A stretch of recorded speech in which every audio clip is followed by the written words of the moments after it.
Capsicum சாதம் தயார். இப்போ நம்ம செய்ய போகிறது குடமிளகா சாதம். அதுக்கு தேவையானது 10 பல்லு பூண்டு, காஞ்ச மிளகாவும் அரைச்சி மிக்ஸி ஜாரில் எடுத்துகிட்டு வந்தாச்சு. கொஞ்சமாக தண்ணி விட்டு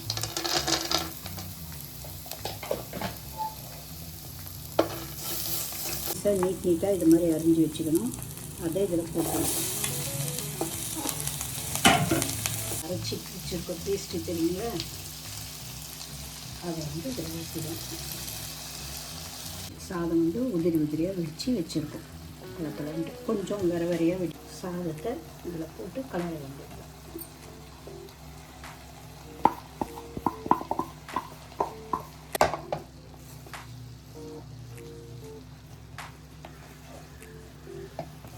சாதம்